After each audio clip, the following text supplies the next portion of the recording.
Excited to be out at Nottingham Park for what's sure to be a show-stopping and fast race. So we're going to go ahead and knock this down a little bit.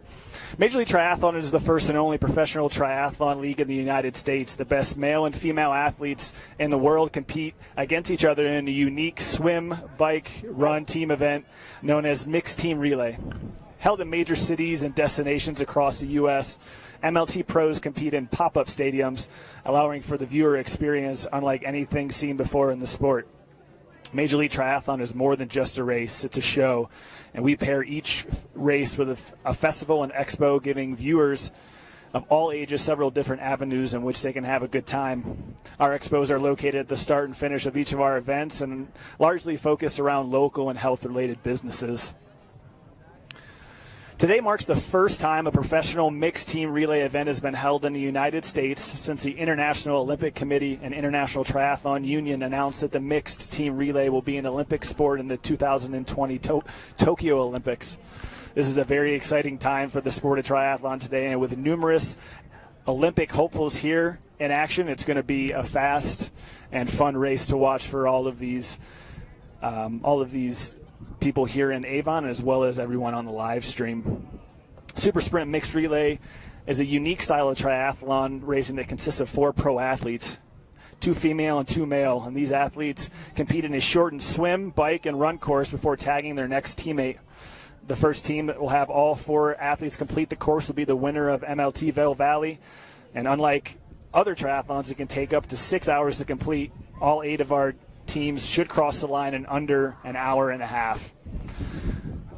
We got a good shot right there of the beginning of our swim course at Nottingham Lake, and it's going to be great. The tag is actually going to happen, and all of the racers will be running down the dock and into Nottingham Lake. We're here at our 3rd event of the MLT season. The Cleveland Rock and Roll are currently in first place, with the hometown Colorado Peaks nipping at their heels in second. The Rock and Roll came into this race undefeated for the season and will start the race as the favorite.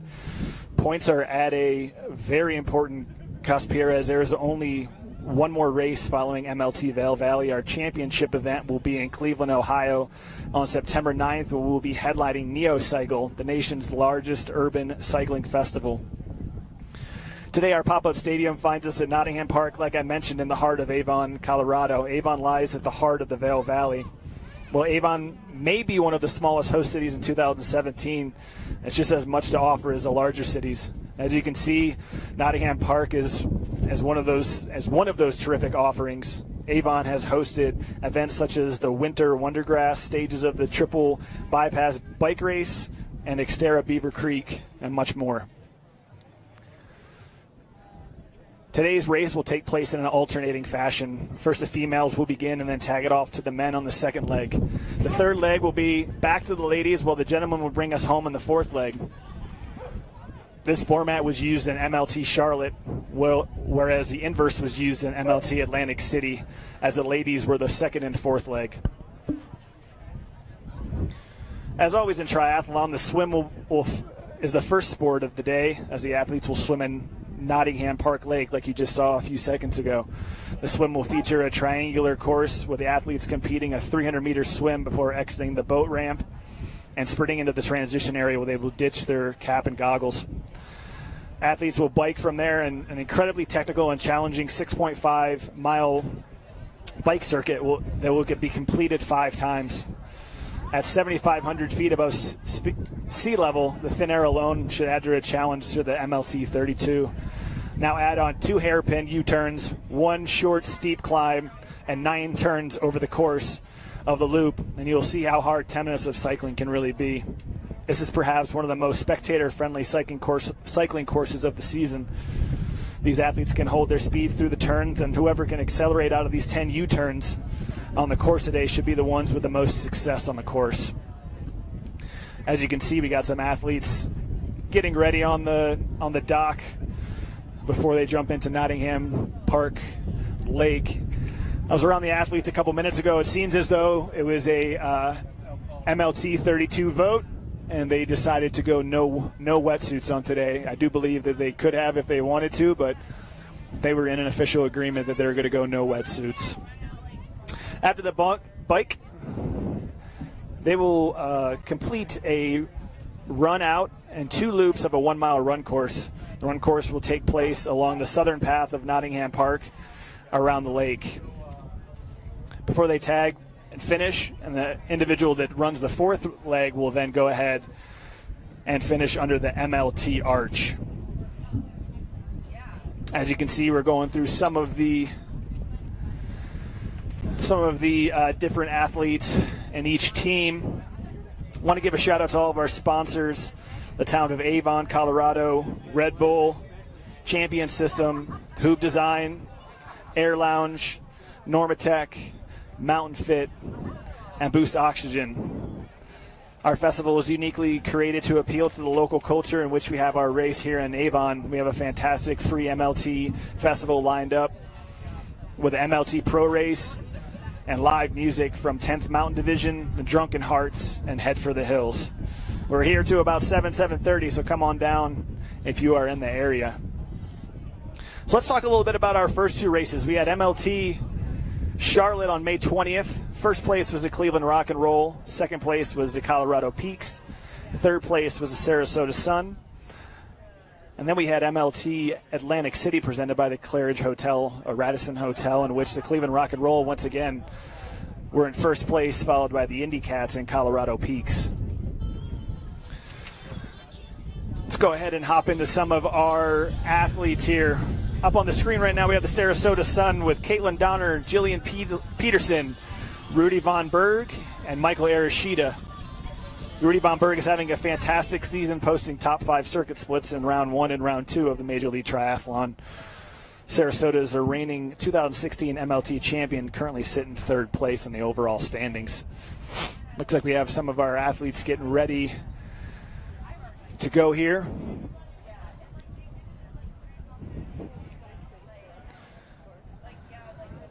Representing the first place Cleveland Rock and Roll, we have Lindsay Jordanic, Sarah Alexander, Kevin McDowell, and AJ Bacco. AJ Bacco was part of the 2016 MLT champion Sarasota. And with Cleveland Rock and Roll in first place, he is poised to make another run at the MLT championship. We are just minutes away of getting started. I do believe we are giving the ladies a spot to head down to the dock. Let's go ahead and meet our racers for the first leg. Like I said, the women will be going first. From the Cleveland Rock and Roll, Lindsay Jordanic. From the Colorado Peaks, Brittany Warley. From the Sarasota Sun, Jillian Peterson. From the Carolina Gliders, Erin Story. From the California Cadence, Lauren Goss. From the Indy Cats, Megan Foley. From the Puerto Rico Islanders, Lauren Thorne. And from the Atlantic City Waves, Amy Darlington. And with that horn, that is a start of MLT Vail Valley. Now, what I didn't get to before the race started, but that's certainly fine, is who's going to be commentating with me today. Because, let's be honest, who wants to listen to my voice for an hour and a half? All right, so we are underway, folks. I have Kevin Collington here with me today, doing a little bit of color. He has raced the ITU during the London Olympic quad with his highest ranking in the top 75, and unfortunately did not make the U.S. team, so he switched over to 70.3, and Ironman has had 3 top 10 finishes at the 70.3 Worlds. 2009, 2010, 2013, as well as a 70.3 U.S. championship in 2013.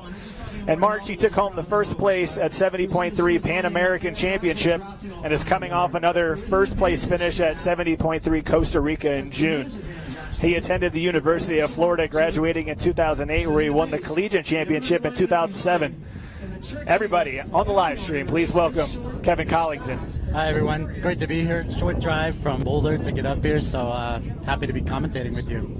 Awesome. We're happy to have you here. Happy to have someone who knows this sport, someone who can help me spot some of these athletes. You know quite a bit of these athletes. For those that are wondering my connection to MLT, I was the marketing manager of the league last season, and I'm just excited to be back here in Avon, excited to have CEO Dan Cassidy come back and invite me to be out here as well. So my question to you is seeing who is started with us on this first group. Tell me a little bit about what you're going to maybe see, who you think's coming out of the water first, who these top swimmers are maybe in this first grouping. Yeah, I think the class swimmers of this first wave, this first part of the race, we've got Lindsay Jordanic, Aaron Story, and Lauren Goss. It already looks like we have a little bit of a gap opening up there after the top three. They're about to around the second buoy. Tell me a little bit about what's going on in the swim right now. News to me as a person that's not in triathlon as much is the fact that you can actually draft in the water. Talk to me a little bit about that. Yeah, there's a little bit of a draft effect. It looks like I can't really recognize the strokes right now, but anybody who's in second or third or farther back is getting a little bit of a draft. You can definitely feel the effect. There's also preems on the line, I know that, and leading out of the water can make you some money. So you have to decide between sort of saving energy or making a little bit of cash here right at the beginning of the swim. And this is coming up on a pretty sharp turn here. It'll be interesting to see what happens around this buoy. Yeah, so for those of you watching our live stream, they're going to go ahead and take a left-hand turn on that very far orange buoy. When they make that turn and head back towards Nottingham Park stage and where we're staged at, where the camera is staged, they will then keep this last buoy on the right, and then they will exit out a boat ramp that's actually, what I heard from the person working the park, is very slippery, full of algae, full of some muck. So I don't know if we'll see some spills coming out of that. These are the test athletes. We're going to see how they exit the water. Should set the stage for the rest of the day, but it could be slippery there at the exit. It's typical though with triathlon. Like some exits, you have the stairs that go down into the water. That metal can be slippery. Today we just have a kind of this city park lake, and it looks like a lot of algae is built up around the swim exit. So they're going to have to be careful as they exit. Another thing that's going to be very interesting for our tagging system, our tag is actually going to happen all the way back on the end of the dock. So as you saw at the very beginning, the way that we started on the dock in a sedentary place, all 8 of our athletes and our CEO, Dan Cassidy, with a horn, we're going to have a tag all the way at the bottom. And this is going to be some pretty exciting stuff because we're going to have a full running start about what I would say is 20 yards before these athletes enter the water. Yeah, I mean, athletes can really build up a lot of speed in the tag and the run into the water. If you ever watch the Hamburg World Mixed Relay Championships, there's some athletes that really duff the dive in. So it can be entertaining. And, you have to control your speed as you come down the ramp, and then really make sure you time that last foot strike on the end of the dock there before you jump into the water, or else you're going to just kind of flop into the water. There are a few athletes doing that this year in Hamburg, so it's always fun to watch. All right, so we are actually going to be able to see who our first person out of the water is. It's coming up here in a few seconds. I don't know if, Kevin, if you can spot it before I do, please take it. Here they come. That's Lindsay, actually, I think. And as you can see, the struggle with the algae coming out. Yeah. Looks like some athletes are interested in going to the left. So we got Lindsay Jordanic coming out first. Aaron Story and then Lauren Goss there coming in third. Okay, we got Lauren Goss, who's subbing today on the California Cadence. Puerto Rico Islanders, Lauren Thorne. And then it looks like Megan Foley from the Indy Cats. So you'll see here, we got a camera change here. We have, looks like Lindsay into the first transition. The athletes will go all the way down. Their chip will catch on the very end of transition. And then it looks like Lindsay is the first one back at her bike. Now, Lindsay, as you can tell, her bike is a little bit farther down on the transition. That's because she's with the Cleveland Rock and Roll, who are in first place currently.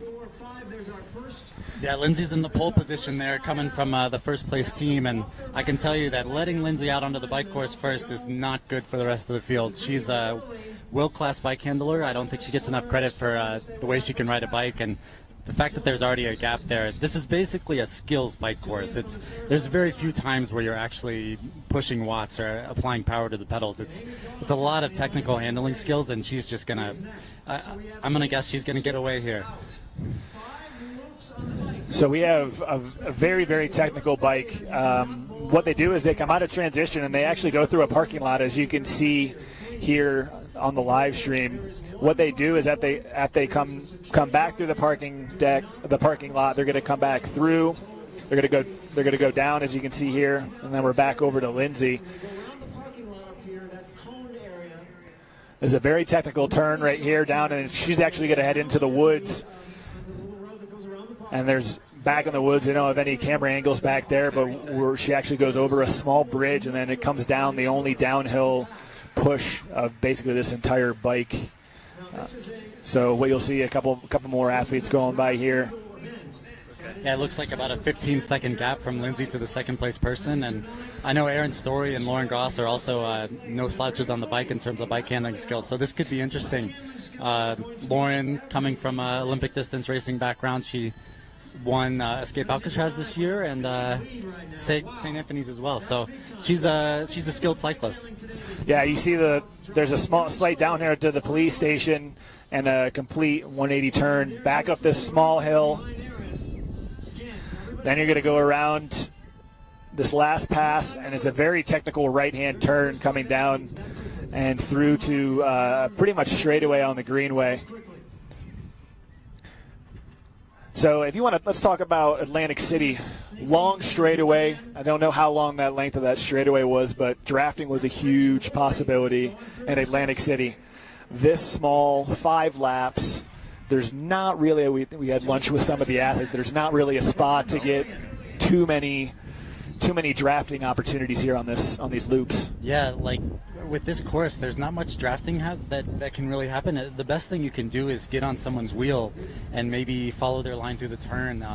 And there's just so many turns here that it's almost like a skills course. It really is just very bike handling skills heavy. And while you don't get a lot of drafting, you can really go through the turns on someone's wheel, maybe someone who's a better cyclist, who's a better bike handler, and follow their lines through the turns. There's actually a couple turns where it's quicker to actually head into the gravel, and I saw a couple athletes in their test runs taking the gravel portion of the turn instead of staying on the sidewalk. So yeah, it's a little risky. We saw Alex Lippen. He's definitely going to be one of the guys on the dirt for the Colorado Peaks. We saw him in a small area in this parking lot that you see with Lindsay Jordanic. There is a small area in which you can use about a 2 or 3 foot stack of some gravel, but it's whatever you want to do, whatever you think is going to give yourself the best opportunity to get some speed through the line. Yeah, like you have to weigh the balance of, do I want to risk a flat on the gravel, or do I want to gain like a half a second on every gravel turn going through those turns? But yeah, this is really shaping out to be Lindsay's race right now. She seems to be extending her gap through the turns, really using her bike handling skills. I know she's worked on that a lot over the years, so she's come out. She's one of the better women in the ITU circuit in terms of bike handling skills, so she's using those today. I've mentioned it a couple of times here about the 75-foot elevation up here. We have some athletes that train out here, Lindsay being one of them. A magnitude of athletes are living in this area, living at altitude.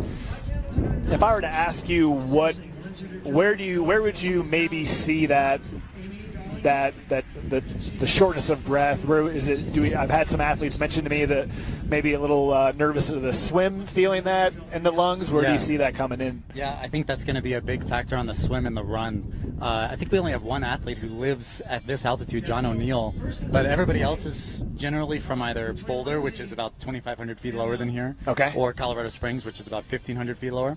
And no one's really adapted to this particular altitude, which is quite high. But given the bike is not really it's more of a skills course, but on the swim you're going to have some blow-ups, I think, and then on the run, as we're watching them come in at the end of the run, there's going to be some lactic acid flowing through the legs. So we got Lindsay Jordanic still hanging in first place here. Hopefully when we get another angle coming through, and especially when Lindsay racks her bike, we'll be able to figure out who we got in second and third place. She has to be on at least lap 4 or lap 5, and really setting a good lead for the Cleveland Rock and Roll, who are already in first place. Yeah, this is a good sign for the Cleveland Rock and Roll. I know they've got Sarah Alexander as their second woman, and then also Kevin McDowell, and then anchoring is AJ Baco, their Clevelander himself. Just having this big lead from the start is just a great start to their day. I think they couldn't have done much better than this at this point. Just are not the straightaways. There's just not room to go. It's all about bike handling today, and I will tell you also it's all about altitude. Some of these athletes live and train in the Boulder area, Denver area up here, and there's Aaron Story. Yeah, there she goes around the U-turn one more time by the police station. This morning, Just really getting up and out of the saddle whenever she can to apply pressure to the pedals, but not a lot of places to do that. we were talking about the athletes who train in altitude. They might have an Speaking of some oxygen, we love our sponsor. We've all been playing around with it since we got here. Love the sponsor, Boost Oxygen. What they say is most people are not prepared for the negative effects of altitude sickness and don't realize the symptoms of headache, dizziness, and lack of sleep and nausea due to the low concentration of oxygen in the air. So Boost Oxygen makes oxygen portable, convenient, and available. And it's in these really sleek cans. You put it over top of your mouth, and it gives you these lovely different cans that they gave us, about 120 inhalations. And I'm no athlete, but I went out for a 5-mile run this morning, and I'd like to say that it added to it a little bit. Did you bring one with you? I brought one with me, yes, Nice. yes. So feel free in the middle of this, I can maybe get a little bit of a puff if I need to here. Especially, I don't need to be talking too much. If you've never seen a professional triathlon, watch how fast they're out of their shoes before they get in. So Here we yes, go. Lindsay Jordanek is out of her shoes first After they rack the before bike, she even racks the bike. And very end for she goes all the way down, like I said, Cleveland Rock and Roll in first place. This is down to a fine art for a lot of these people. Races are How much of your training is your transition and knocking the transition time down? I think a lot of athletes sort of go into the season, they do a couple transition workouts to start, and then they're still rusty when they get to their first race. Like I know Flora Duffy wasn't very happy with her transitions in Montreal, so she was out practicing them the other week before she went to Stockholm. And it's really just about getting those skills back in the legs, and it's the hand-eye coordination of jumping on and off the bike. Second place, we have the Carolina Gliders. Aaron Story is out chasing Lindsay. All right. And we will see, Foley is at the bike racks right now. we have Megan Foley of the Indy Cats Lauren Goss, right? Lauren Goss. That looks and about a Lauren 10 Goss of second. the California Cadence. Lauren Thorne having a. That was a great ride by Aaron Story. I'm surprised she's only about 10 seconds down from Lindsay, but she is a good bike handler, and she really stayed on the turns there. So we got She went Lauren through the course. Thorne in third place. Watch again. Megan Foley of the Indy Cats. Under the pedals. She's ready to go as soon as she hits the And bike. she is You'll notice that passed by bike and Lauren Goss, who's subbing today for the California Cadence. line, but a mounted line. They can't ride their bike past a certain line. And then Brittany Warley of the Colorado Peaks. And there goes Jillian Peterson. So the run is a .25 out to, we have 3 cones. Quarter-mile laps. They are quarter-mile laps. They're going to come back, return, Male teammate. do one more loop, and then tag their teammate, which would be a first male of the day. And like I said before, we're going to have a pretty exciting entry into the water here. Yeah, this is going to be fun to watch. Kevin McDowell, he's an experienced athlete. He's done these races before, so I don't think we're going to see him mess up the dive here. But So if you can see out there, Kevin, we got Aaron Story is now officially going around the 3 cones. What are we looking at for a lead for Lindsay Jordanek yeah, there? Lindsay's definitely extended her lead. She's about doubled it, or maybe even tripled it since the start of the run. She's moving. So good start for Cleveland Rock and Roll. Looks like Lauren Goss has taken third place from Lauren Thorne Yep. of the Puerto Lauren Rico appears to be- Islanders, with Megan Foley in 5th, Brittany Warley in 6th. Lauren's moving well. This could shape up to be maybe a little bit of a solo venture for the Cleveland Rock and Roll. We got AJ Balco always out on the course, screaming at his athletes. On the run from here to well. See if we can So we have Lindsay Jordanek with what I would consider a healthy lead. Yeah. Definitely executing to her full potential here on the course today. It's almost like this course was designed for Lindsay. Super great. I mean, that was a great swim to see her lead out of the water. Yeah. And then she just took it to the bike course, and now she's extending her lead on the run. She's coming in, and she's going to make her first circle around the cone, and she is back out for what we would call lap number 2. John Rasmussen. Speaking of who else this course sets up for, even if they're in the second, third, or fourth leg, give us other people on our list who you really see setting themselves up well in this course. Yeah, I mean, coming up next on the Cleveland Rock and Roll, Kevin McDowell. He's also a great bike handler. I wouldn't be surprised if he extended the lead.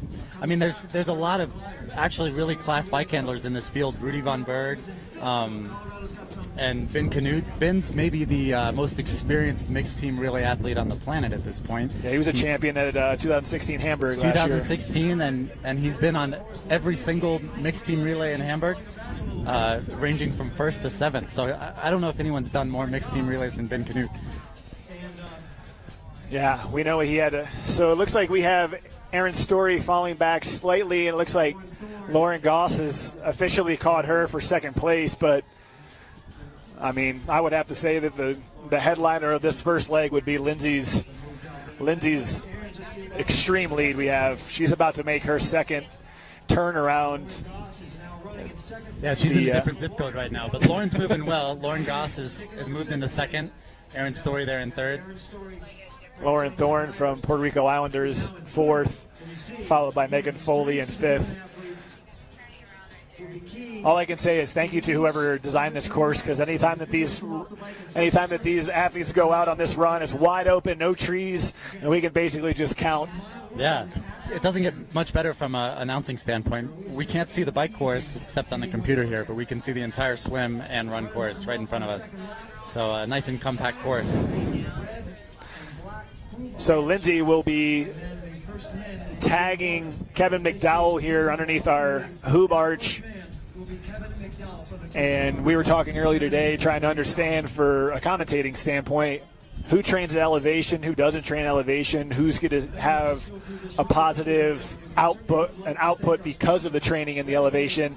And an athlete that took advantage of being here for 2 weeks would be Kevin McDowell. So it's got to be a positive for him being here for 2 weeks. Yeah, that's pretty much right around the time where you start to feel normal at altitude. It's maybe 12 to 14 days after you get here, and then the real adaptations come kind of like 3 to 4 weeks out. So the worst thing you could do is come here from sea level with no time at altitude. But I know Kevin and Chelsea Burns, they came here with their coach, John O'Hall, and they've been training in Colorado Springs. There's the tag down the dock and off the dock. Yes. Our announcer, Mike Plant, behind us saying, don't want to go in too fast and lose the goggles. That ever happened to you? No, it's never happened to me. I haven't done a lot of these like dive starts. The closest I've come is a 2-lap swim where you kind of come out, you run a little bit, dive back in. But I've never done a mixed team really. I don't think I would be good at it. I'm really slow. So I'll leave it to the fast athletes. Once we get a couple more athletes in the water, we'll talk a little bit about your experience in triathlon, and we'll go from there. So we have Lauren Goss of the California Cadence, and she will be tagging off to another phenomenal sub, will be Cam Dye. As Cam Dye enters the water, he just absolutely launched himself off the dock. Cam is another experienced mixed team relay athlete. He was on the, I think they got third place, 2013, the first version of the mixed team relay in Hamburg. So Robbie Webster in fourth, John Rasmussen in fourth. Oh, that was a good one. And who did we have there in fifth? Looks like Indy Cats. That will be Robbie Deckard. That's half the battle, getting into the water here. Once you're in, you can get back into your swim stroke. But Robbie's trying to close the gap down. My apologies. Looks like Rudy Von Berg from the Sarasota Sun. Colorado Peaks hometown team, Alex Libben enters the water. It looks like we still have... Looks like we have Jillian Peterson coming around, who will be tagging, and Rudy Von Berg. So my apologies. The yellow kit that entered the water will be Robbie Deckard of the Indy Cats. So we talked about you never lost goggles because you're never diving in the water. So talk to me a little bit about your 70.3 experience. Oh, yeah. At 70.3, the swims are a little bit more sedate. There goes Rudy Von Berg into the water. Yeah, a little bit of a cheering section behind us here. Local athlete from Boulder. But yeah, the closest we'll come in a 70.3 or Ironman is maybe a beach run out, and then you go back into the water for a second lap, but never any danger of launching yourself into the water at the wrong trajectory or losing your goggles. But yeah, that's kind of an ITU specific thing at this point. It looks like rounding out from the Atlantic City Waves, we have Jason West, but so we have Kevin McDowell making his last turn on our orange buoy. What would you say our timing would be from the second swimmer to Kevin McDowell? 20 seconds, 30 seconds? It looks about 30 seconds to Cam Dye. I'm going to guess that Cam's going to close the gap a little bit here on the swim, but Cam pushes a lot of power, but it's just not a course where that's going to help him. Kevin's a great bike handler, and so is Cam, so I don't know if he's going to be able to shut the gap down on the bike. And then, you know, Kevin's a great runner. I know in Charlotte he was the anchor, and he just annihilated everybody and won the race for Cleveland. So yep. I think Kevin's going to hold the gap here for Cleveland. We were watching our Olympian earlier, Ben Canoe, warm up, and he looked like he was going for broke on the turns.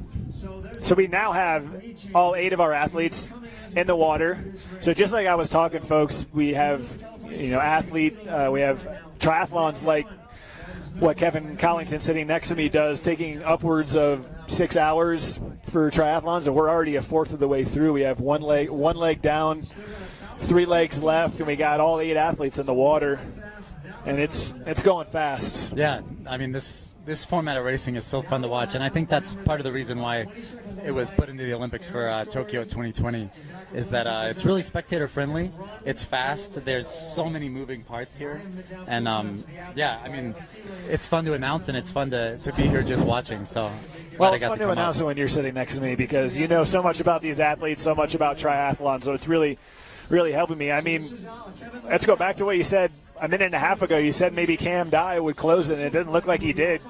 Yeah. Kevin had a great turn around that last buoy, and he'll be coming out of the water with a great lead.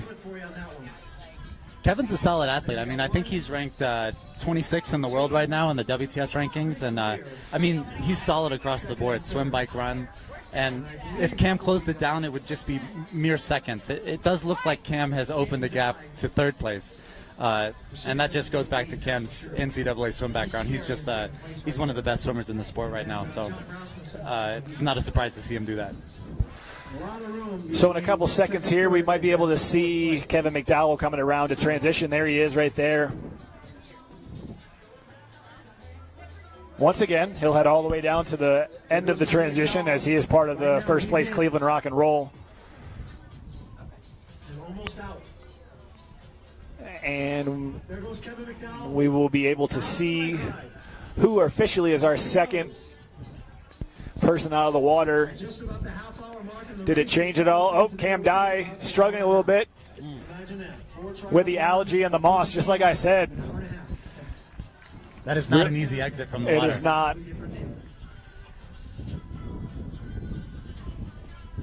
Same struggle for our third athlete out of the water as well. We're waiting for second place. Is that Dylan Knotts? Could be. No, maybe John Rasmussen. Yep. I can tell from how tall he is that it's definitely John Rasmussen for sure. Cam Dye will be heading into transition. So it looks like we have the Carolina Gliders in third place. John Rasmussen is in third right now, looking really good. John just got done with a race. I believe he was racing for Canada, I believe, yesterday. He got in either Thursday or yesterday, because he got in late and was not at our athlete meeting last night and actually got in this morning. So that might play a factor with the travel. Yeah. The double race weekend is always hard. Sometimes. We got the Robbie Deckard coming out for the Indy Cats in fourth place. Puerto Rico Islanders Robbie Webster. And then Alex Libben of the Colorado Peaks. As he watched Kevin McDowell go by on his first lap, that's how far things are behind. And Robbie Webster. Rudy Von Berg of the Sarasota Sun. And there's your Colorado Peaks right there. Let's give big Alex Libben a big round of applause. So we're going to start seeing really how technical. You said the two technical guys right off the bat, Kevin McDowell and Cam Dye. Can Cam close that gap that Kevin has set up for himself? I wouldn't bet against Cam closing the gap a little bit, but also I know Kevin's a great cyclist. I mean, it's really just who's willing to take more risks on this course, I think. And I think Kevin's actually lapped the majority of the field at this point. So yes, Cleveland, and it's really just the Cleveland show right now, to be honest. Yes. With Cam Dye of the California Cadence in second place. And from a numbers standpoint, with our current standings, with California Cadence in what looks like 5th place in the league, 100 points. If they could sneak it from Cleveland, would be a huge bump for them. Obviously, if Cleveland can hold this, they're going to continue to be in first place with 100 points. But like I said, if California can get 98 points out of this, that could definitely bump them up into the top 3. Yeah, and with the last race in Cleveland, they'll have a nice little home field advantage there. So that's good for Cleveland. But I mean, yeah, battle for second and third in the overall series is currently happening right now. Yeah, Cam's a great sub. He's from Boulder, trains in Boulder, actually born in Boulder, and short drive for him to come up here and sub for the. Yeah, unfortunately, Tyler Evans suffered a collarbone injury earlier in the week, and but it's great to have an athlete of Cam's magnitude to come basically right down the road and join us here in beautiful Avon. Yeah, lots of athlete options in the Colorado area for subs, anyways. Like he's comfortable on this thing. Alex Libben. Talk to me about we talked about Alex Libben's going to be the one cutting corners, hitting the gravel. Is there anybody in the 2, 3, 4 spot that you feel like could move up? Well, I know Rudy Van Berg. I think they're in 7th at this point. He is a great bike handler. He's a great cyclist in general, and he could move up on this course. It really just depends on, I guess, on how he's feeling and whether he's got he's willing to take those risks around these corners. I'm sure he's going to be on the dirt some of these corners. John Rasmussen in 3rd, like I said, race for Canada this weekend, and we'll see how not only the change in elevation but double race weekend will fare him in this bike. Yeah, a few of the athletes coming straight from sea level, so if anyone's at a disadvantage, it's them. 7,500 feet, that's really high. I mean, everything hurts at 7,500 feet, including just walking up the stairs. So I know. Do you have any? Sorry to cut you off. Do you have any examples of maybe when you had raced it at a higher elevation? Did you go out there 2 weeks prior? I've lived and trained in Colorado for a long time now, so typically I'm at an advantage when I go to a altitude race. But even so, like, I think the last time I raced was a Continental Cup in Longmont, long time ago, and it's a struggle. Everything's a struggle. It's just hard to race at altitude. From a dehydration standpoint, you get dehydrated much faster up here, and then also obviously the lack of oxygen. You just can't put out the maximum power that you are maybe used to doing. We saw one of the athletes earlier actually hop his bike over that and keep going. And there's Cam Dye. One of the most brutal races on the 70.3 circuit is actually Boulder 70.3. Okay. It's just so long to be out there racing at 5,500 feet above sea level that, you think you're going to wake up in your own bed, have a nice, easy race day. Not easy, but no travel and maybe you'll recover faster. But it's one of the most brutal races on the circuit. It usually takes at least a week to come back from that one. Yeah.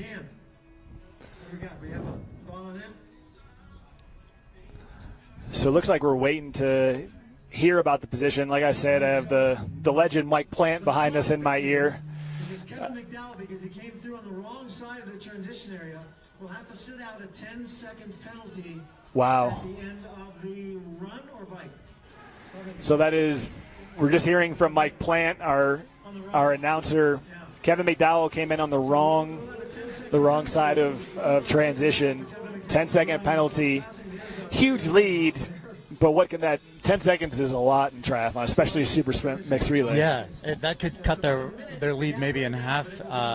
That's the worst thing to happen in Cleveland all day so far. It's actually the second race in a row, I think, where Kevin's had to serve a penalty. He also served a penalty in Merida, the Yucatan World Cup a couple weeks ago. I'm not 100% sure that he was at fault, but nonetheless, he's serving a lot of penalties these days, and I think they'll still have quite a healthy lead, but maybe they're giving some other teams some chances at this point. Yeah, I mean, definitely the gap's going to be smaller than it was, and certainly Cam Dye will take anything that he can get at this point. What do you see from Cam, from Kevin McDowell, and if we see John Rasmussen come off the bike in third place, what do you see this run happening, which obviously we're going to have a beautiful view again? I mean, out of those three guys, Kevin McDowell, I could see him going similar to Lindsay and just extending the lead on the run. He's pretty fleet-footed. Cam can... So it looks like we got Kevin back in transition. I believe Kevin will head, if I'm not mistaken, I don't know if we'll get a view of it, but Kevin will have to serve his penalty. I don't know if he officially has. He's out on the run course. I don't know when it will be serving his penalty. Nonetheless, he is hauling. Yeah, that's that long stride we're used to seeing from Kevin McDowell. He's one of the better runners, one of the better USA ITU athletes, and one of his strengths is the run. So he's not gonna. I don't think he's gonna get caught by anyone on this run. So it sounds like Cam Dye has entered transition. How much time, if any, Cam Dye can take out? Let's see if Cam will potentially get any back from Kevin. So it's a .25 run out to these first three cones. Cam is out. This is where it's shaking. We'll see where. I believe we got John Rasmussen. We're almost to the turnaround. Yep, we got John Rasmussen in third. He might be able to catch Cam. And we officially have Kevin making the turn at the .25. There's your Colorado runner, right? Alex Libben in now.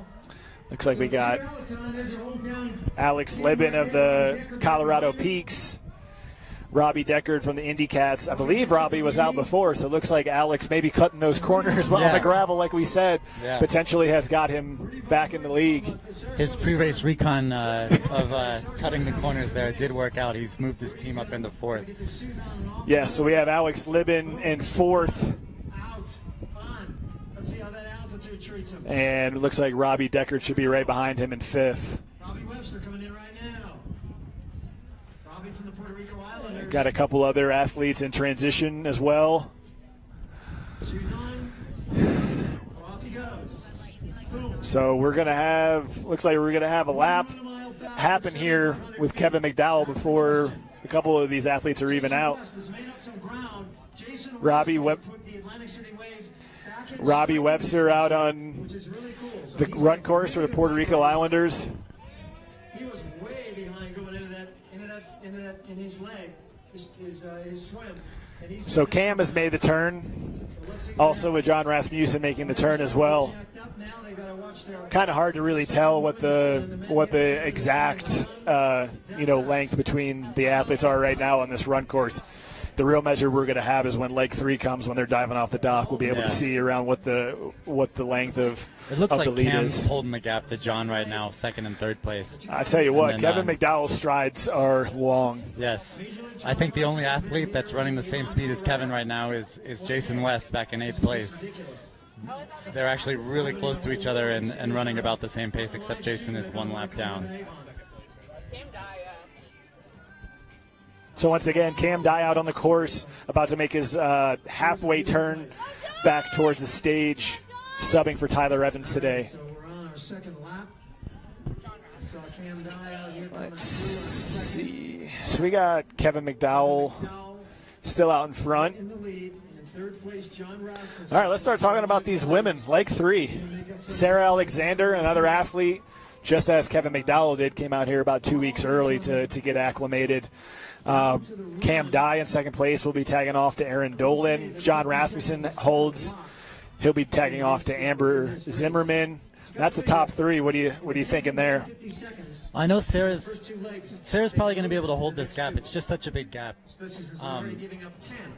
I mean, the class of the third leg here looks like it's going to be Paula Finley. She's really the. I know that Paula and Lindsay are typically battling it out for the preems on all 3. So I think we might see Paula Finley moving up to the field. Chelsea Burns as well. She's a 2014 USA National Champion at the super sprint distance, so she's actually got a lot of experience at this type of racing as well. Kevin McDowell honestly looks like he's getting faster as he comes back in here for the tag to Sarah Alexander. It'd be interesting to see how the preem splits out on that. Yeah, Kevin might have earned himself some preems here with this run. He is moving. He might even get the preem with a 10-second penalty. So once again, we talked about it earlier. This gotta love this dive off the dock and how it's going to look. Kevin McDowell is going to tag off officially to Sarah Alexander. Sarah Alexander understanding, knowing that she's got about a 1-minute lap, doesn't want to chance, maybe her goggles falling off, gave us a little bit of a tiptoe at the end of the dock there. That was a very conservative dive by Sarah Alexander, but when you have that big of a lead, you can afford to do that. No problem. She's in the water and swimming just fine. And I think now we start the timer, see where second place is. Officially in the water, we can see Cam Dye coming down the last part of the stretch. He has completed his first lap. He is in second place. Looks like I can still see John Rasmussen in third for the Carolina Gliders. Cam's really opened up the gap on this second lap of the run. Definitely. Maybe 20 meters, and now we're up to about 100 or 120 meters gap to John Rasmussen. So Cam Dye will tag off to Erin Dolan, who, understanding that she is behind, decided to go for a very more advantageous jump off the dock here. Yeah, and Erin is a great swimmer. I think she might put some time into Sarah here on the swim, but I don't know if it's going to matter. It's just such a big gap. It was north of a minute there, and that's a lot of time to make up. Yeah. A lot of distance. So we got John Rasmussen should be coming off to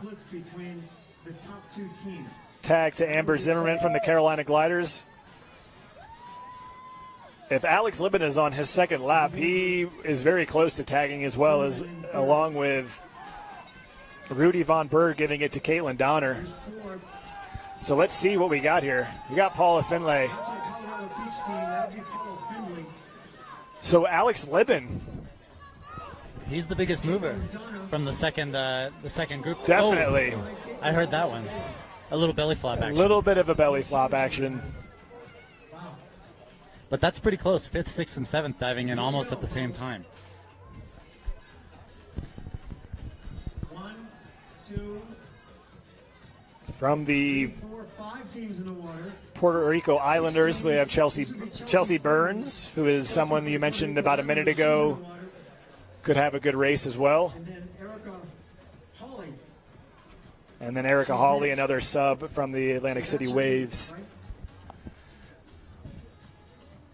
I think Chelsea's best chance right now is to get up to that group, that 4, 5, 6 group. If she can catch up on the swim here, or maybe exit the water a little faster. If someone messes up on the algae again, she might make it up into that group and put her team in a better position.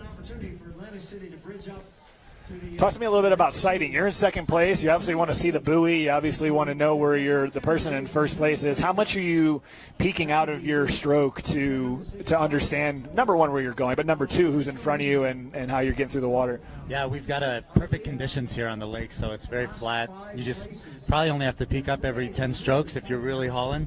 If you're on someone's feet, it sort of doesn't matter. You can look at any time you want, but it's a mix of following the splashes in front of you and also looking for those buoys, because sometimes you're so far down in the water, these buoys can be hard to see even though they are orange. So well, one thing we can talk about is the fact that they're not dealing with no pun intended, the Atlantic City waves from Atlantic City, which looked pretty crazy, but like you said, perfect conditions. This lake is gorgeous. Some of the athletes said it's very clean and very clear. They can see very far to the bottom, which might also help from a sight line. Going to be kind of hard, on the people on the live stream. We do have some other athletes that are warming up, but I do want to say that if that is Erin Dolan coming around that just got the tag off on the California Cadence from Cam Dye, she has absolutely closed a large gap on Sarah Alexander. Yeah, Erin's a great swimmer, and she has closed that gap. That's much smaller than it was in the second wave of athletes. So that's a great swim by Erin Dolan. Sarah holding the gap a little bit. She's going to have still 20 to 30 seconds, but we might have a race on our hands. We had the Carolina Gliders, Amber Zimmerman, enter in third place.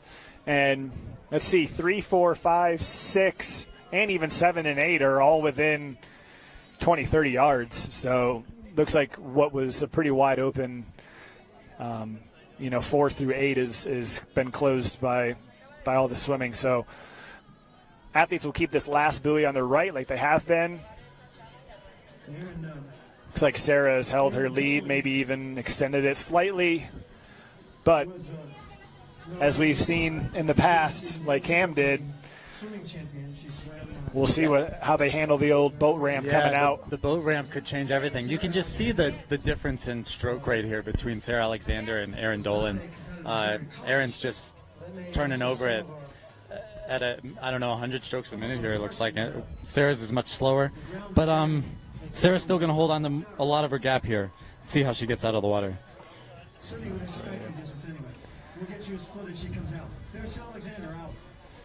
So as she approaches the boat ramp, it's about as good as you can hope on that really boat. About as good as you can get.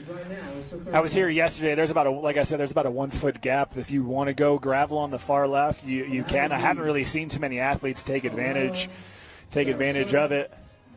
Carolina, 80, Puerto Rico, and Atlantic City. California Cadence, Erin Dolan out. Like we said, really made up some space. Right now, Cleveland's lead over the California Cadence is down to 20 seconds. I don't think I've seen someone practicing their dive in as much as AJ Baco here. This is probably his 9th dive.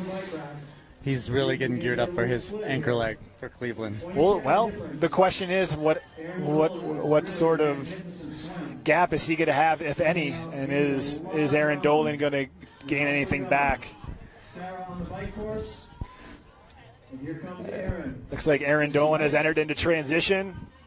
We have 2 athletes coming out of the water, and we're going to be able to get a glimpse here in a few seconds as to who those 2 athletes are. We had Amber Zimmerman going in third with a tag from John Rasmussen, but maybe Paula Finley coming out from the Carolina. We have.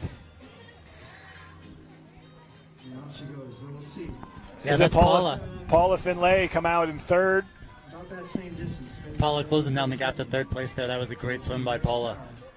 Right there. Is that Caitlin Donner from the Caitlin Donner from the Sarasota Sun in third place, followed by Paula Finlay. And that's Chelsea Burns moving up. Chelsea Burns. Another great swim. Another great swim. So team's moving up. A little shuffling of the order here. Caitlin Donner out. Laura Finley out. And our lead is 21 seconds, folks. 21 between first and second. How about that?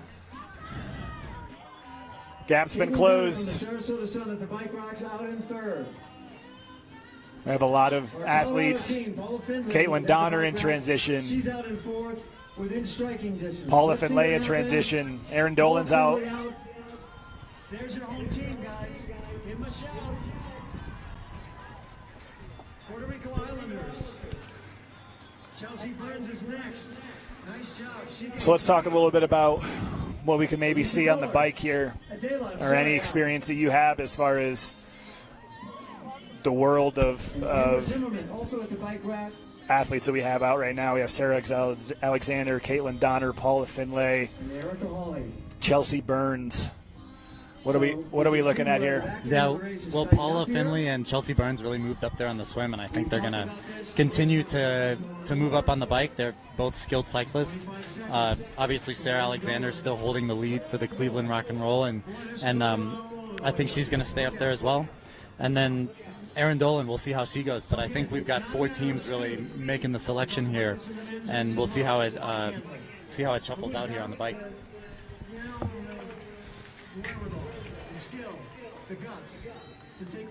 Looks like we had an athlete struggling to get her foot in. Talk a little bit about that. I mean, has there ever been a race where you've maybe gone mile, 2 miles without your feet in the clips. Yeah, sometimes you have to spend as many as 10K with your feet on top of the shoes. The worst that ever happened to me was when my shoe actually came off of the pedal and was just laying in the road. I had to get off my bike, go back, get my shoe. Obviously, it was the end of my race. There's really no room for that sort of error in a World Cup. But yeah, I mean, depending on how much you're suffering and how fast the person in front of you is going, you sometimes don't have time to put your shoes on. And in a race like this, sometimes it's even more advantageous to ride flat pedals and just wear your running shoes. Yeah. So I don't think I've seen any athlete doing that today, but it's definitely an option in this really short format. What I love about our live stream, we had a great shot of not only our very technical parking lot as well, but we also have a great straightaway by one of our sponsors, Red Bull. Big thank you to them for everything that they're doing for us with this race. Love the arch that the athletes get to come through. It's kind of like a little bit of a tunnel or a finish coming through there. So. Yeah, we have a few good arches. We got the Hoob arch at the swim exit, the Red Bull arch out on the bike course, and of course the MLT finish. Of course, yeah, the MLT. We haven't seen it yet today. We'll see it here. We're on leg 3, and so we'll be seeing it shortly here. So we've been chatting here for about 10 minutes or so, and we'll be figuring out who's going to be coming off the bike here first. Yeah, the bike is so technical that, I mean, even I'm having trouble keeping track of what's happening here, but it's definitely a test of cycling handling skills.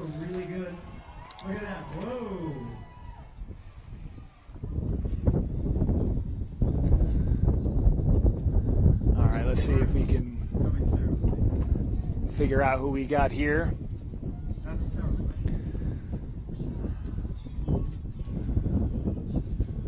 It's a very technical turn down there at the bottom at the police station, so I don't blame them at all for taking that at a slow pace. That's a nice downhill U-turn, and the only thing that could make that worse is if it was off camber, but fortunately for the athletes it's not.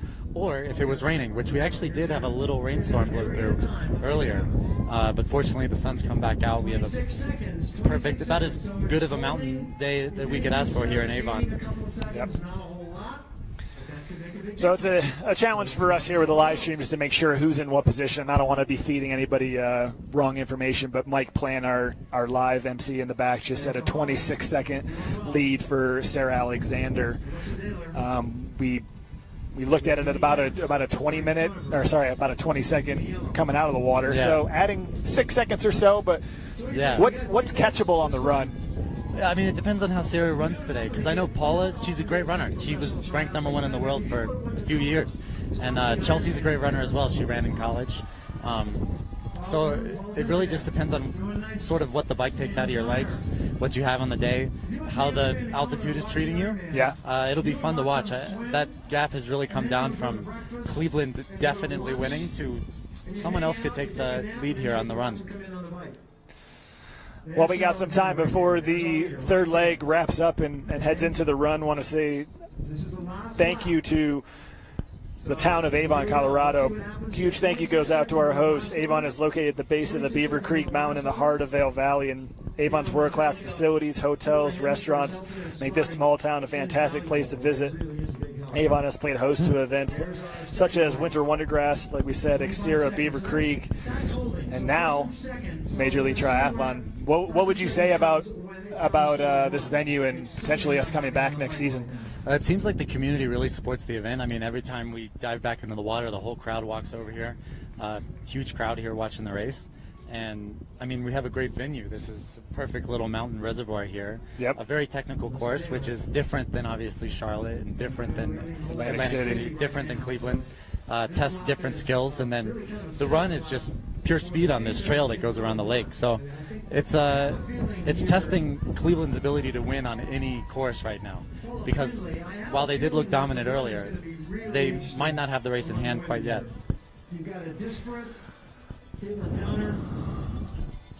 Well, we're gonna find out what's gonna happen on this run here in a couple seconds, because we should be wrapping up the last lap here for our leaders.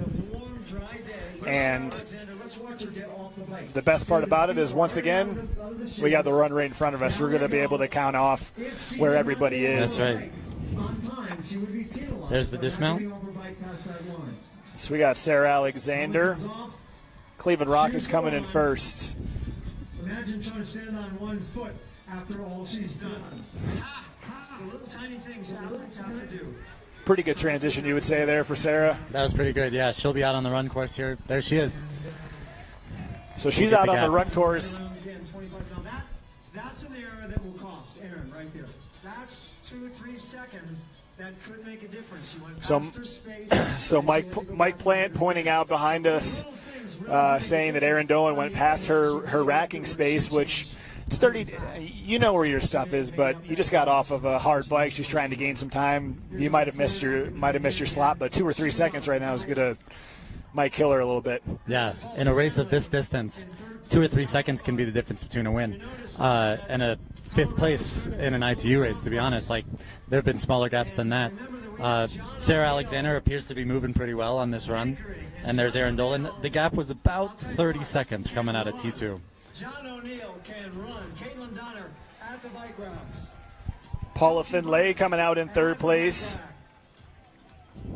My word. And as Mike Plant behind us was saying, John O'Neill, hometown guy, is going to get the tag off in front of what I would guess would be a couple fans here. I've seen his parents walking around, but I'm sure he's going to have the whole town screaming for him. 4th place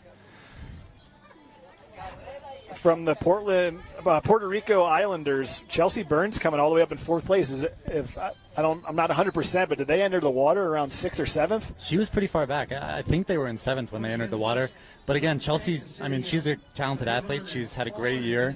She had her first WTS top 10 finish this year and multiple World Cup top 10s as well. So she's had a really good year, and this is really her style of racing. She's a fast athlete. I mean, it's just this type of racing coming from that 2014 Super Sprint National Championship. She's proved she can do it on this distance, of course, and so she's executing today. Unfortunately, I missed an athlete. She has a yellow kit on, and she's out in 4th with the Puerto Rico Islanders in 5th. So we'll see who that is when we come back. I know the yellow kits are either Sarasota Sun or Indy Cats. If you had to guess, would they're going to be Caitlin Donner or Alyssa Dela? That doesn't look like Caitlin Donner's run stride. I'm going to guess that's Alyssa Dela, but I could be wrong. So Sarah Alexander has officially made her turn halfway. That's Alyssa Dela, so that's going to be Caitlin Donner. So get my eyes checked here. That is Caitlin Donner in 4th place. Caitlin Donner in 4th place. Looks like Amber Zimmerman in 6th. That is Erica Hawley of the Atlantic City Waves and Alyssa Dela in 8th.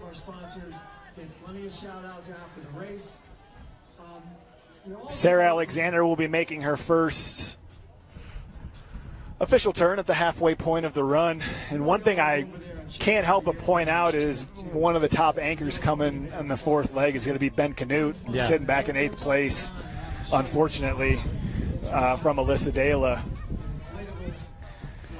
Well, Ben may start in 8th place, but I have a feeling he'll move up at least one spot because he is absolutely the class of the men's field for this mixed team relay. Not only 2016 Olympian, but he's done more of these mixed team relays than anyone I know. So we have Sarah Alexander's made her turn. Trying to get a spot on Erin Dolan. Yep, there's Erin Dolan. So there's your gap, as we can see. Paula Finlay in 3rd is making her turn for the halfway. So we're sitting with Sarah Alexander, the Cleveland Rock and Roll, Erin Dolan of the California Cadence in 3rd place, Paula Finlay. And this is where the altitude really starts to hurt on.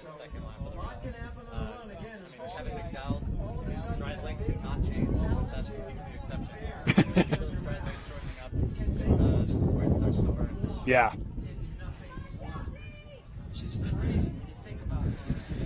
Trying to get a beat on who we got in 4th place. We have Chelsea Burns. So she was in 5th on the run portion, but now has moved up into 4th, passing what looks like Caitlin Donner from the Sarasota Sun. So just like we said, Puerto Rico entered the water around 7, so Chelsea's really having herself a good leg. Chelsea Burns down in the fourth.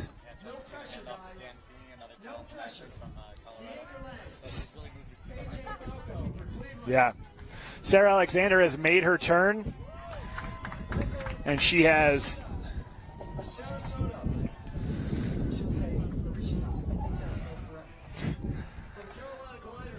all right, we got Sarah Alexander. I would say Erin Dolan is at least maintaining her lead, or keeping it, and it's not really extending. So we'll see what AJ Bauco can do here. Sorry, Baco, like the taco, as he tells me. He said he was going to give us $1 for every time that we mispronounced, and it turns out that it was his name that we mispronounced. So we should just say Bauco the whole entire time and just racking up the dollar bills.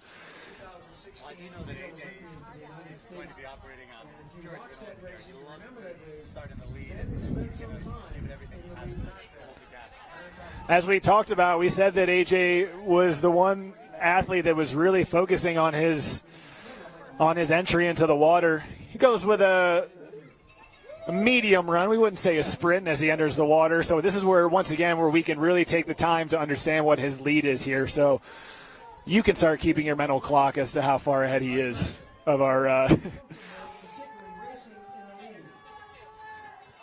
should be Aaron. Yes, Aaron Dolan tags off to Dylan Nobbs. That was about a 20-second gap, 25 seconds to Dylan. Yeah, AJ's got his work cut out for him on this last leg. I know AJ's had some struggles this year with him. Hometown John O'Neill. Let's see how he enters the water. Comes down and off the dock. Well done. Don't know if you could hear it on his on our live stream, but he had a pretty good cheer going on there for him. Maybe a little cowbell, I heard.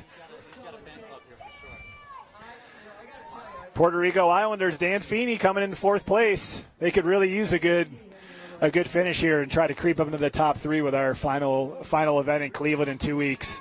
Yeah, Dan and John are both great runners. I can see maybe second or third. Michael Arashida in fifth. Another belly flop. What did you say there? No Russian judges here, so we should be good. Should be good with the. So we have 5 athletes in the water, and it looks like AJ is already halfway through his swim before we even have all 8 of the athletes in the water. We have Amber Zimmerman, who's going to be tagging off to another sub of ours, Milan Taman. Milan is from Serbia. And what would we say about that belly flop? That would. We call that the scorpion, when your feet come around and hit you in the back of the head. He lost a lot of momentum there upon entering the water, but he's back up. He's moving. That's our Serbian athlete. He's a sub. I think his best result this year is second at the Balkan Championship. Walter Schaefer enters from the Atlantic City Waves. And then our last athlete, Ben Canute. Talk to me a little bit about Ben's swimming abilities. I know he's caught up a lot of people in the swim before. Yeah, I have a feeling Ben's about to charge through the field. We're diving in last place, but it's no secret what Ben's race strategy is. Whenever he gets in the water, on a triathlon course, he swims as hard as he can. He's a great swimmer, and he's a great rider, technically sound. And then he's really competed at that level before. That's how he made the Olympic team, to be honest with you. Yeah, let's talk a little bit about his Olympic race. It was down in Rio.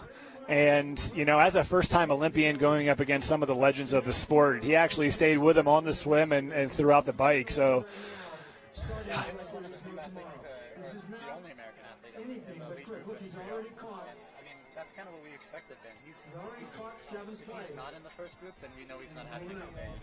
He's just, and he's not afraid to work either. Like, the Brownies will definitely yell at you if you're not working. Ben holds his own, so more than that, he pushes the pace. As you can see on the screen, it looks like we have 5 athletes tackling the second to last buoy. Should be AJ Bauco in front. with Dylan Nobbs in second, John O'Neill in third. But who knows? If I can understand these kits, it looks as though Ben is wearing a yellow kit for the IndyCats. It looks like he's already made a pass on Walter Schaefer in seventh, and he's in eighth. What are you thinking about Ben's? Sorry, I apologize. What do you think about AJ's lead here? Held it up pretty well. He's held the lead there, and this bike course is really going to play to AJ's favor. He is a good bike handler, and my only concern is that he might get too excited. He's too aggressive, and maybe make a mistake. But it's really a course that's going to suit AJ's strengths. AJ was one of the athletes we grabbed lunch at Loaded Joe's here in Avon, and not going to lie, he was a little nervous about potentially, like we talked about, with the altitude blowing up in the swim, which you don't want to do. But I would say that he's handled himself pretty well, and we would definitely say extended his lead. Yeah. AJ he's really worked on his swim this year. I've been swimming with him a lot colder. One of the best water exits of the day, so he's really Definitely. And he's going to get out there on the bike course. I don't think anyone's going to catch him on this technical bike course. Are you saying that we're locking up the Cleveland Rock and Roll with the win before we? Yeah, because I know AJ has had a little tap here. Calf tear. And he's been kind of nursing it, trying to come back to full health. I believe the quote at lunch with him today was he will run the last 400 meters with a torn calf if he has to. He's really trying this season today to win the race. So that's how invested AJ is in MLT, and we're going to put that to the test right now. Let's see who our second athlete coming out of the water is. That's Dylan Nobbs. A little bit of a slip coming out, not too bad. So it stays 1-2 with Dylan of the California Cadence. Just as he entered the water, John O'Neill comes out in third. Fourth place, we have Michael Arashida, Dan Feeney bumping back from fourth to fifth.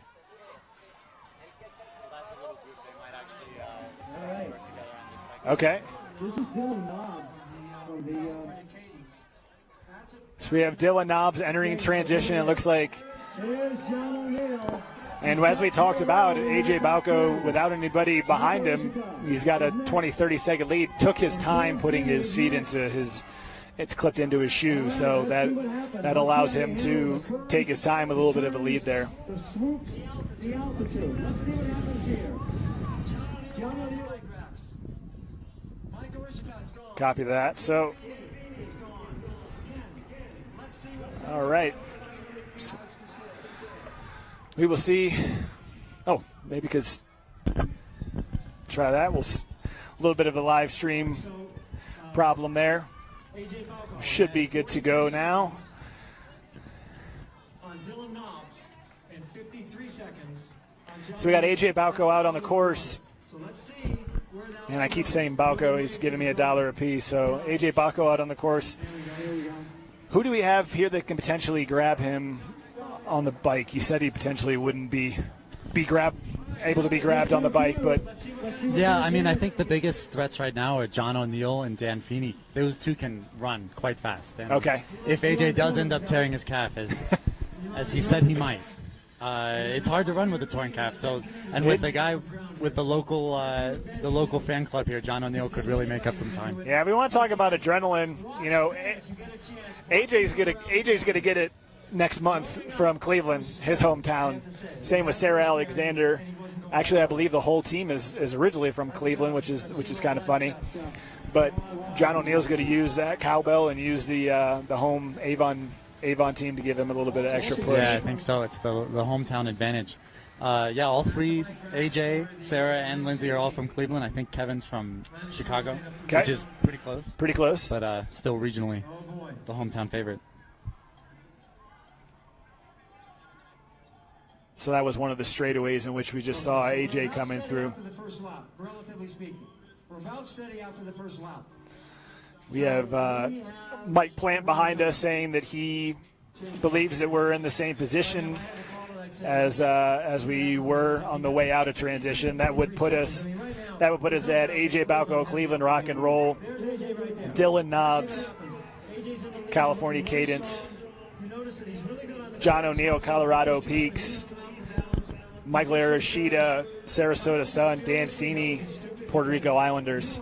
Scared of making these corners, you're stupid. But he attacks. AJ Balco's attacking the course, and that's what you need to do. Watch him come around. If you've got a chance to watch him come around this out of the parking lot and on, there he goes, right there. So we got AJ coming down. Unfortunately, the worst part about it is one of the tightest turns we're not getting to actually see. When they come back from the parking lot, they're taking another full turn and heading down the straightaway. Yeah, that turn right there. That's like a 270-degree turn. That's not easy to get around. Yeah. But I know I see AJ's there. He's in the drops. He's attacking the course. Mike Plant is reporting that he is at least holding or extending his lead. So here comes Colorado. Walter Schaefer looking really good. I got to tell you, I don't think there's an athlete on the course who looks as confident on his bike as John O'Neill. I would say John and certainly Ben Canute, both are really confident riders, looking very, very comfortable. So we are, highly technical. if you're just joining us, which we're happy if you are and you caught us at the right time, we are in the fourth leg, and we're about 3 or 4 laps into what is a 5-lap, very technical course. So we want to thank you for joining us here. We're in beautiful Avon at MLT Vail Valley, which will be our third stop of our 4 stops. And points are at a premium with Cleveland Rock and Roll in first place, AJ Balco, who is in first place of this entire league, which we have 4 races this season. Thank you to our sponsors, Red Bull, for being a huge presenting sponsor for us.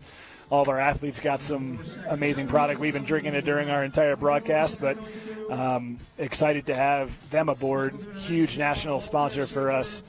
And not only is it exciting to have them on board, it's exciting to see how this is actually going to pan out. Yeah, if AJ does end up holding onto that gap, I think it's going to be hard to catch him. I mean, unless he just completely pulls up with a calf tear. We'll see how that plays out. But I know AJ operates on adrenaline. He is going to give it everything he has to take the win for Cleveland. He's just he's a very emotional athlete. He operates on just, I don't know, grit and determination. Yeah. Look at Ben go by AJ. Now AJ's in the lead. Ben is a lap behind. So it looks like if you saw it just humming through transition there, it looks like Ben Canute passed AJ, which it's not really a big deal right now, is in the sense that he's a lap down. But I mean, you got to go back to the fact that this is a mental game. Yeah. I know AJ's a complete lap up. That means he's getting gained at some point. Yeah, hopefully he is counting his laps correctly. And I mean, it's good to see Ben be able to really showcase what he's able to do here, even though his team was in 8th, and now I think he's moved him up to at least 6th at this point. But yeah. I mean, that's the level of bike handling that Ben is at right now. I think he's the class of the men's field. He just has so much experience on the ITU circuit and the mixed team relay circuit as well. So we have preems out. It doesn't matter what place your team comes in. There's still money to be made here with different premiums for the entire race, fastest swim, fastest run, fastest bike. So still dollar signs out there. Yeah, to be had. I think Ben might be earning himself some money here with the bike frame for the men. It'll be hard to take down either Jason West or Kevin McDowell, who was just moving on that second leg of the race. But yeah, Ben's. Oh, we have a crash. That's the tough corner right now. Michael Arashida going down on one of the harder course. Here's AJ. So we have AJ Balco into transition in first. This guy has got a lot of brain. He's got a lot of endurance mindset. You know, he's done the long stuff. He's done the short stuff. He knows what it's like to hurt and keep going. So we'll be able to see who's behind him. AJ's out. Stride looks pretty decent. Obviously not the caliber of his teammate Kevin McDowell, but as we can see, and if you could see it on the live stream, it was a pretty lengthy stride. But John O'Neill back into transition. AJ has put in some work. I mean, we went in at a 20 second. What would you say we're at here? I mean, I would say that's a 30-second gap. I mean, this is only a mile run. Now, AJ's moving well, but it would take obviously 30 seconds per mile faster by John O'Neill. I wouldn't put it past him. He is a miler, but it's gonna be hard to make up this gap. So we got Dylan Nobbs in third, Dan Feeney. There's Dylan Nobbs in third, Dan Feeney and Dan Feeney in fourth. Like I said, Puerto Rico Islanders need some points, so we'll be excited to see if they can get it during this run. I'm a huge John O'Neill fan. Helped us out last year. He had a knee injury, so he did some stuff for us. Came out to the last two races. Huge John O'Neill fan, but I don't know if he can lock it up. I don't know if his stride is fast enough to catch AJ. AJ's stride definitely looks better after making the first turn. Yeah. If AJ has a calf injury, he is hiding it quite well right now. He's running very well, and he's holding the gap to John. I just don't see the gap coming down enough for John to take the win here. Let's talk about Ben Canute coming in fifth here. Yeah, Ben looks fit. He is gearing up for a couple big races. I know he's got 70.3 world champs in 2 weeks, and then he's headed to the WTS Grand Final in Rotterdam in 3 weeks. So he looks fit. He's moving well. He has a great stride right now. I mean, he might actually challenge Kevin for the run preem. Yeah.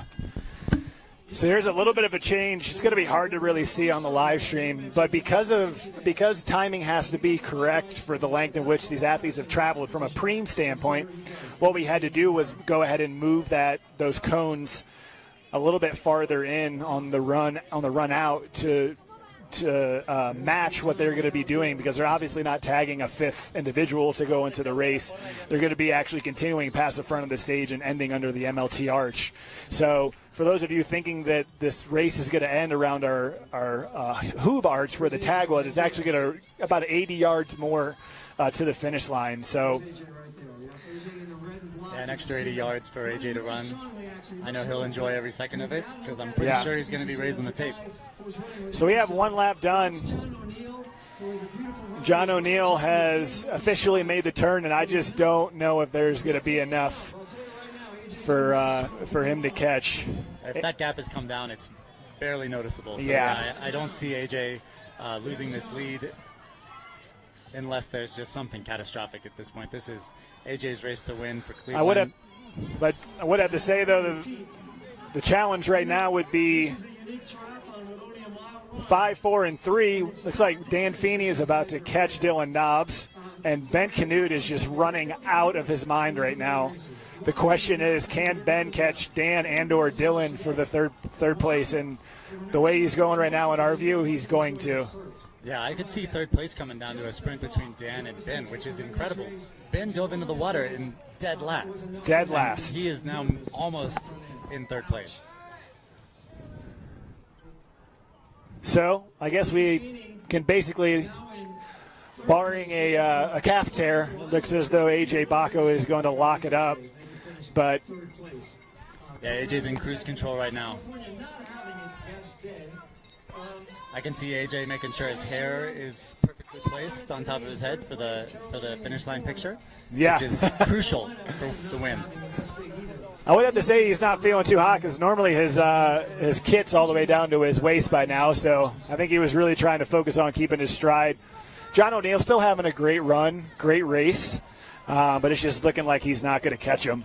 Yeah, John's definitely going to get second place. So we got Dan Feeney in third, Ben Canute in fourth, has officially passed Dylan Nobbs, and it's going to happen here soon. Ben Canute is basically going to take over third here. This is going to be an interesting race for third place.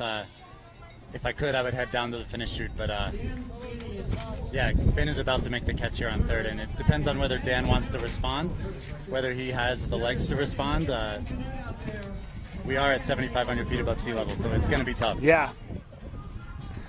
And there it is right there. AJ Baco taking the win and anchoring the First place, Cleveland Rock and Roll to another win. That is 3 in a row. And the hometown boy, it's going to happen here soon, is going to be John O'Neill. And second place for the Colorado Peaks. I can hear the crowd behind us, and unfortunately we're a little bit hair on the tape delay, but I can't wait. This camera better turn around so that we can see this finish. What's it going to be? Yeah, I actually saw Dan locking up there. Ben is, and there it is. Third. Ben Canute from 8th to 3rd, with Dan Feeney and the Puerto Rico Islanders coming in 4th. Yeah, You've got to be place kidding to me. a podium. Incredible leg by Ben Canute. Let's see who we got here in 5th place. Dylan Nobbs. Dylan Nobbs in 5th place. With the California Clay Cadence, and Dylan, that was a tough leg. That was a tough leg for Dylan, I'll tell you right now. He was tired. Michael Arishita, finishing up well after his crash on that hard turn coming out of the parking lot. Michael Arishita's over the line. Looks like we got Michael Arishita, Sarasota in 6th place. We have 5 across. That's right.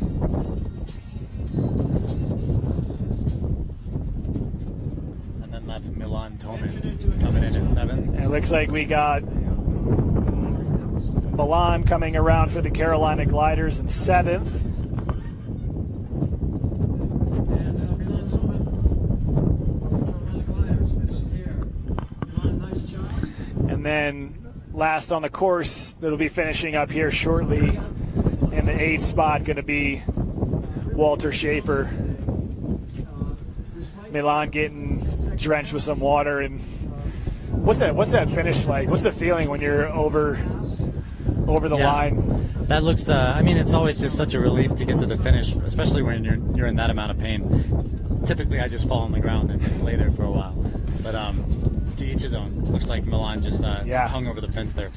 And there's the Walter Schaefer is next. there's the 4th leg of the Cleveland Rock and Roll, AJ Bacco, and officially across the 8th athlete, Walter Schaefer. So if my chicken scratch is correct over here, hopefully we'll get the official finish. We have AJ Bacco in the Cleveland Rock and Roll in 1st, John O'Neill in the Colorado Peaks in 2nd, Ben Canute going from 8th to 3rd, with the Indy Cats in 3rd place. 4th place would be Dan Feeney and the Puerto Rico Islanders, which I do believe after the 2nd leg was entering the Chelsea Burns, I believe, right, was entering the water in 7th, and she brought it back for them.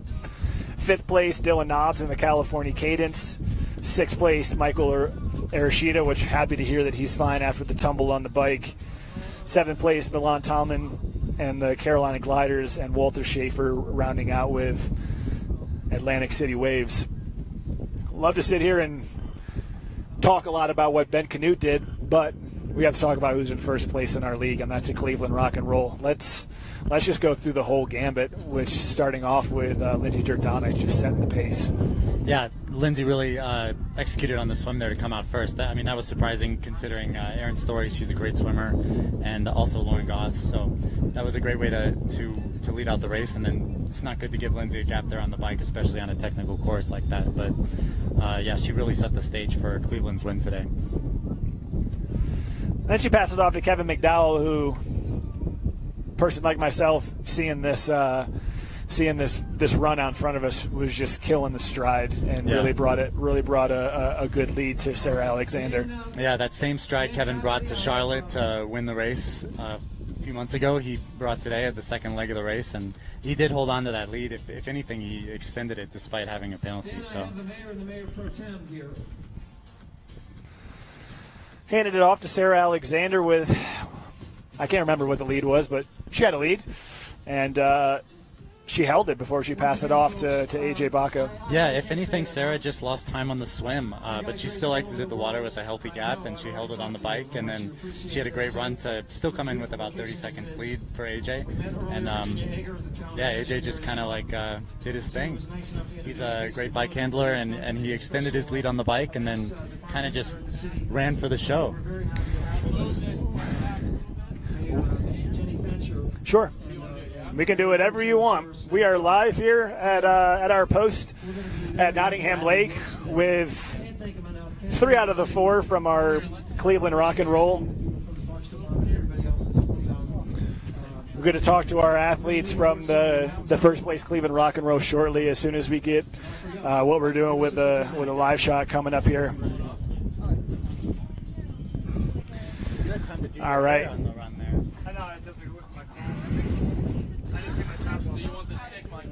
Yeah, let's just go ahead and let me grab this around here. First, we're going to go in order of the legs in which they raced. We're going to start off with Lindsay Jordanic first. She was the first part of the Cleveland Rock and Roll. Come on, Lindsay. Seems like yesterday I was interviewing you in MLT Charlotte after your first win there. Talk a little bit about your part of the leg and the gap that you were able to hand off to Kevin. Mm-hmm. I didn't know what to expect, I'd say, coming into this race with it being at altitude and the course. There's so many variables, so I just concentrated on what I could do basically for the whole race. And I'd say by the time you get to the run, you've really built up like that heavy breathing, being up here at 7,500 feet. So that's when you felt it first. For sure. The most, yeah. Because you want to keep. I mean, you don't want to go over the top, I'd say, before that point, because otherwise you're really going to suffer. But with the technicality on the bike course, you couldn't push too hard. I'd say you just had to keep moving.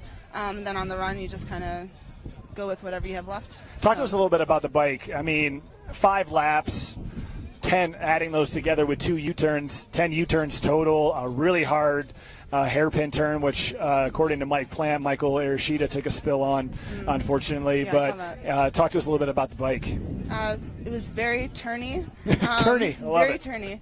And I'd say it was even hard for me to keep count of the laps. I just had to remind myself, because, you're thinking about how you want to take a turn, where I'm like, am I on lap 2, lap 2, lap 2? So you kind of have to dumb it down, I think, when you're racing, and just focus on very basic details to get you through the whole course. So. Yeah, you're only, upshifting and downshifting like 40 times, and not only are you doing that, but you're having to count your laps.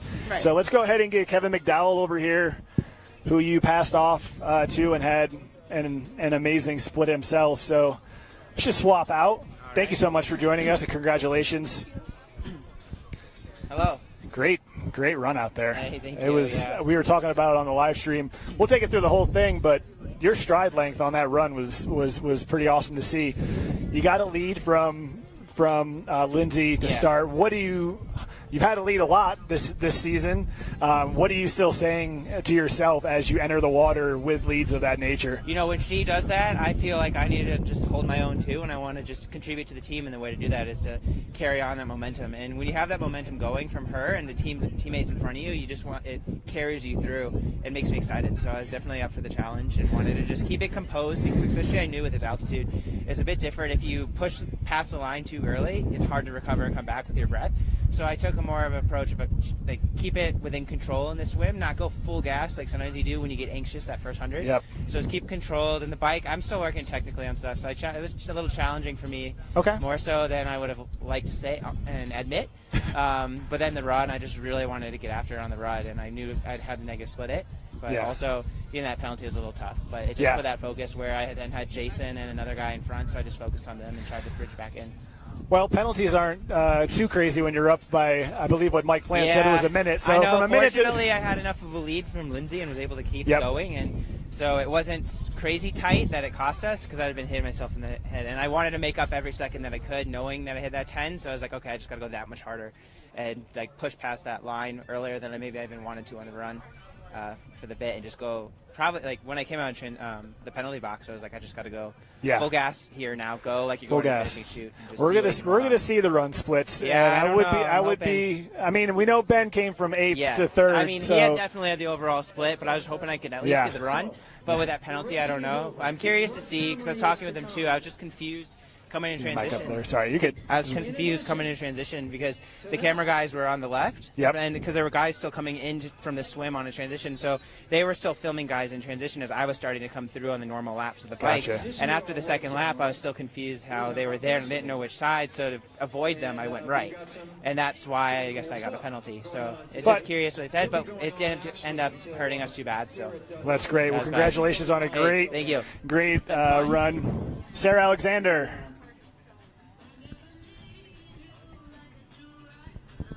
Up top. Congratulations on another win. Make sure we talk right into that mic. Thanks. We're still on the live stream, and All right. we're excited to have you with here. First place is just something that you guys are accustomed to, and Yeah. wire to wire. I wouldn't say that any of us assumed it was a given today. Our kind of theme for the season has been every second counts. And, we were lucky enough to today, Lindsay and Kevin started us off really strong. Yeah. And, I think when you're racing for the team, it really comes down to everyone just doing their part. Because not just one person can't necessarily make your race, but you can break it. Race. It's just fighting for every second, and up here with the altitude too, just staying composed, and not digging yourself into a hole too early on. That's exactly what Kevin said. Yeah. Understanding to not blow yourself out in the swim. That'd be the worst. Yeah. To blow yourself out in the swim. Yeah. We had a couple of athletes mention to me doing another race here, the Xterra, which they had to switch to backstroke because they blew themselves out in the swim. So that's literally the worst thing that could have happened. But talk to me a little about. Did the elevation? Did you have a spot where maybe halfway through the run you're like, here's the elevation, it's hitting me in the face? Did that happen to you at all? My coach and I made the decision to come out to Boulder last Monday, so I had 10 days to kind of start adjusting to the altitude. Talked about that on the live stream. You and Kevin both came out early. Yeah, and I think that I figured, if nothing else, I got used to feeling horrible for a week, so I knew what that felt like. And last weekend I did a 1 mile open water swim race at the Boulder Reservoir. Okay. And it hurt so much, and I had a moment when I was like, I might have to do backstroke any second. Wow. So that was really good to kind of just flow it out, and also to get a feel for where my limits were. And I would say today in the swim, I went out a little conservatively, just knowing that about how I reacted last weekend. And I kind of waited till the second half of the run, I would say, to really start turning it on. Okay. Knowing that the end was in sight, and it was safe to really dig in. So. Well, great. Congratulations. Yeah, thank you so much. Go grab your fourth leg over there.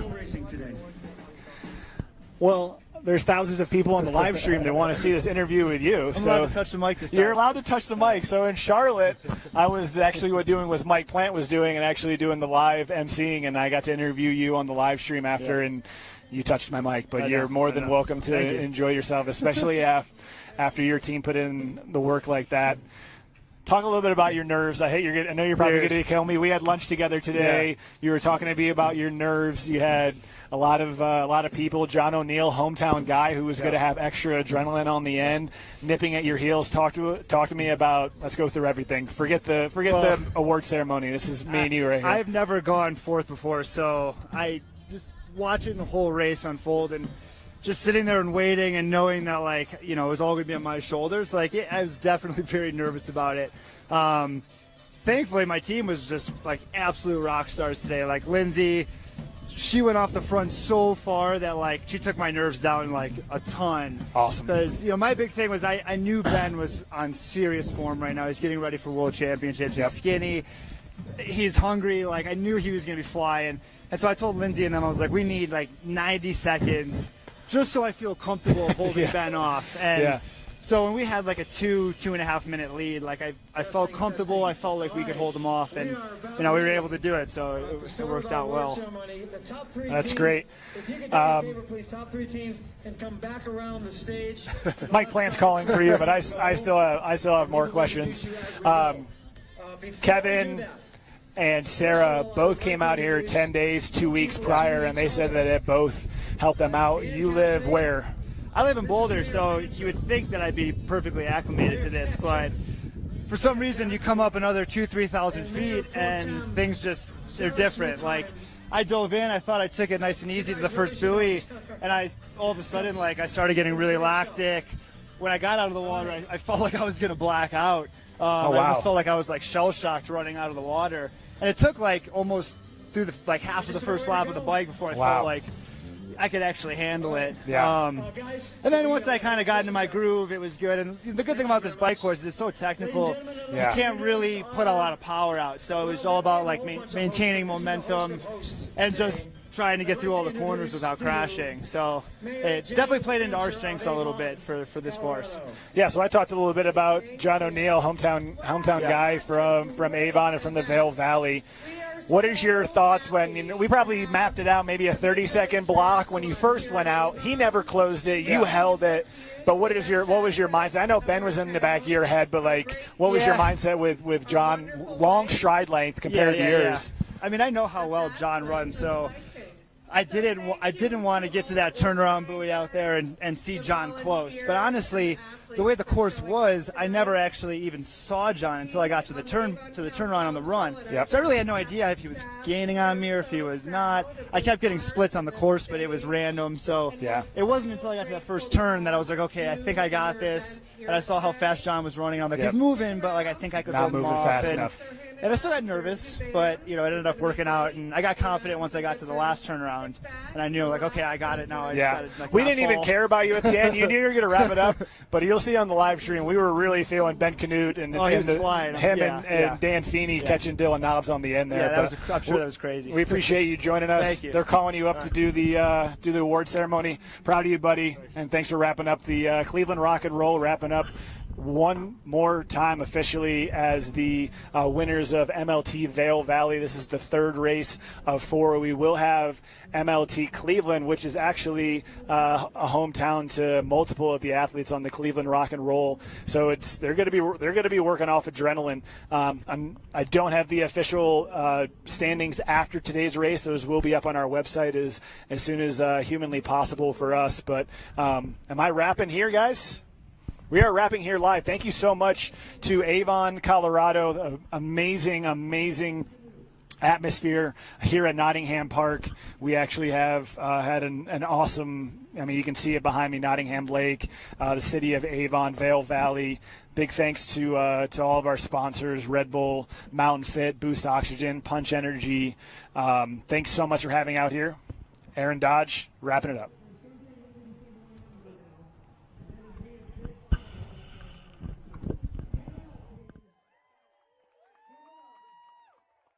For the Indy Cats, third place, Ben Canute. Wonderful job of anchoring, brought his team from behind to third place and in the money. Nice job. I'll do the breakdowns a little bit later, but we have $31,000 total prize money available today. That's third place. In second place, don't be sitting on your hands, please. In second place, hometown team, Brittany Worley, Alex Clifton, Paula Finlay, and John O'Neill. Give it up for the Colorado Peeps. I think that's kind of weak. Come on, you got 2 hands. Let's hear it.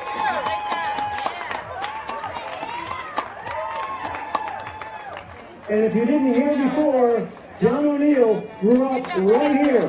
He ran on this path, he biked on these roads, he swam in that lake. And he's back home winning some cash and showing off an MLT medal. Second place. Nice job. All right, and Colorado will retain its second place in the standings.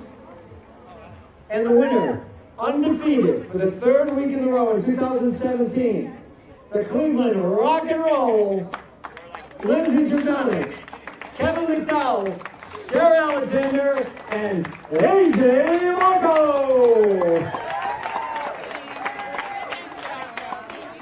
All right, guys, give it up for Cleveland.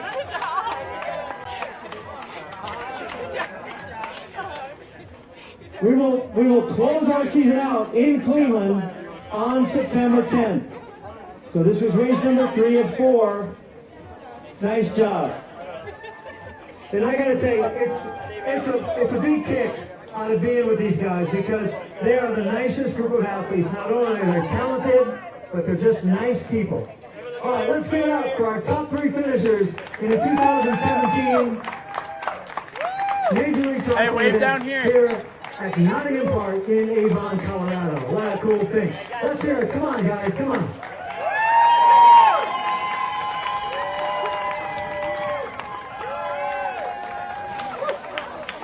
All right, go get yourself a drink.